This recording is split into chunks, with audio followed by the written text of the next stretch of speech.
occupation et ennemies qui sont solidaires avec les 1769 occupations implantées à travers le monde.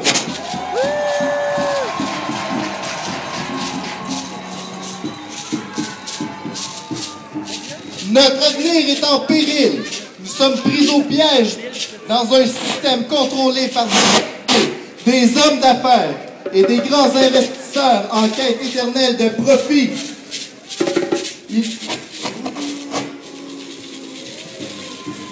Il est temps de remettre en question un système dont le fonctionnement est régi à huis clos par le 1%.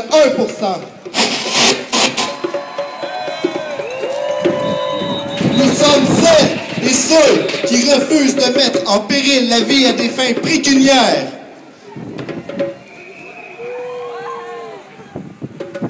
Nous refusons que nos gouvernements agissent en fonction des intérêts du 1% au détriment, bien souvent, du 99%.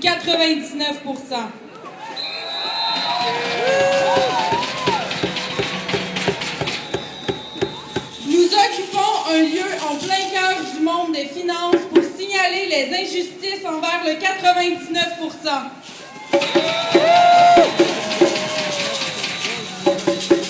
Nous sommes convaincus que le 99% peut prendre en main son avenir. Nous avons le pouvoir de prendre nous-mêmes les décisions qui nous concernent. Occupons Montréal se veut inclusif. Il redonne la parole à celles et ceux trop souvent ignorés à l'avantage du discours endoctrinant du 1%.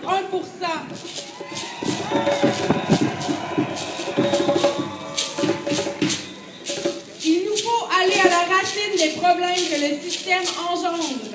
Nous voulons le vulgariser à l'intérieur d'un espace de réflexion et de débat ouvert.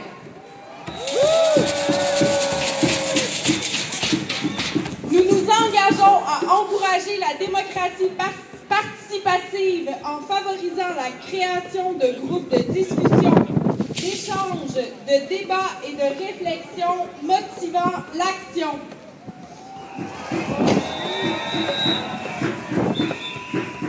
Nous sommes convaincus que le pouvoir d'écrire notre histoire nous appartient.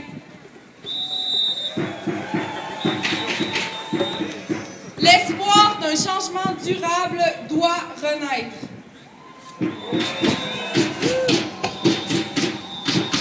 Ce mouvement est plus qu'un simple mouvement d'indignés. C'est l'amorce d'un éveil global, d'un éveil nécessaire.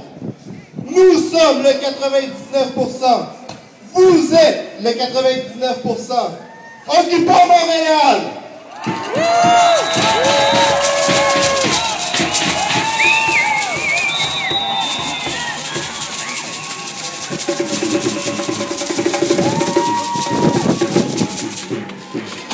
Mes chers amis, ce n'est pas terminé, on n'a pas terminé avec, vous pouvez vous rasseoir, parce que,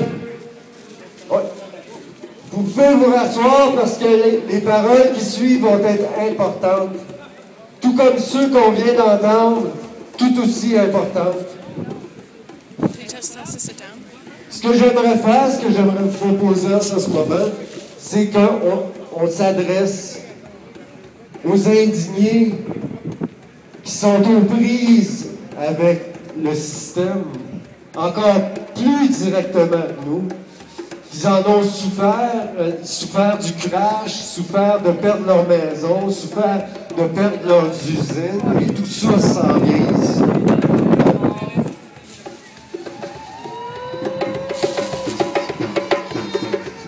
Et tout ça s'en vient ici grâce à nos amis, hein? Harper, Charest, Desmarais, n'importe qui, Memélé, qui entretiennent ce système-là. Alors voici mon là-dessus. Par solidarité pour nos frères et sœurs de New York, d'Oakland, de Chicago, dont l'indignation face au système en place fut violemment réprimée, j'aimerais m'adresser ici en face du consulat américain.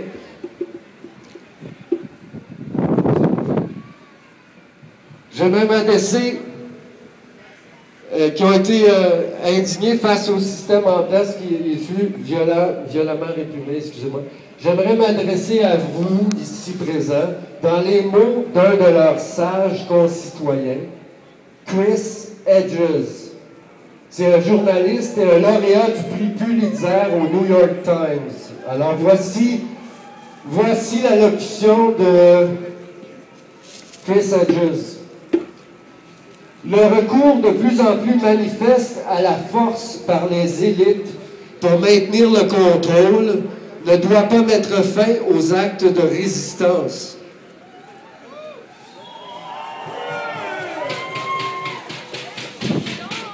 Les actes de résistance sont des actes moraux.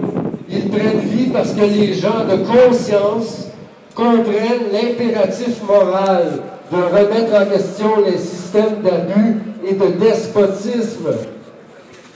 Ils devraient être menés non pas parce qu'ils sont efficaces, mais parce qu'elles sont justes.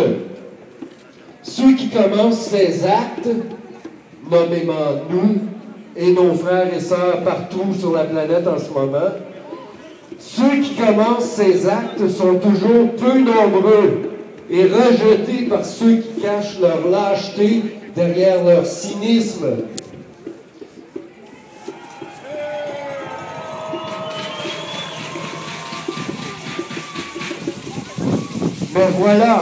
Mais la résistance, bien que marginale, continue à affirmer la vie dans un monde inondé par la mort. C'est l'acte suprême de foi, la plus haute forme de spiritualité, et qui lui seul rend l'espoir possible. La résistance.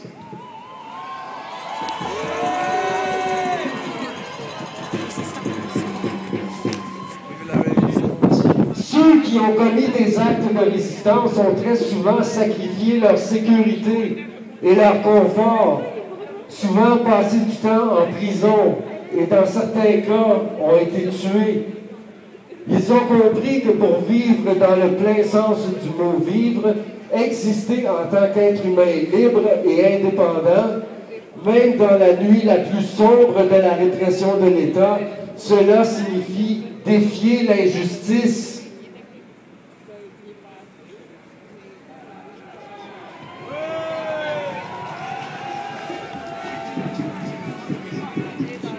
Nous devons continuer à résister, mais il faut maintenant le faire avec la réalisation inconfortable, ça c'est un peu difficile, que des changements significatifs ne vont probablement pas se produire de notre vivant.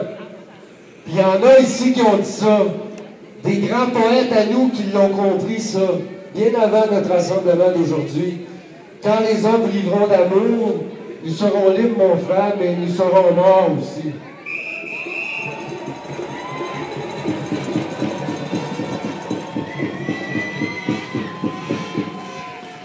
Cela rend la résistance plus difficile.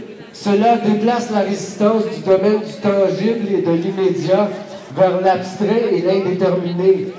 Mais de renoncer à des actes de résistance est la mort spirituelle et intellectuelle.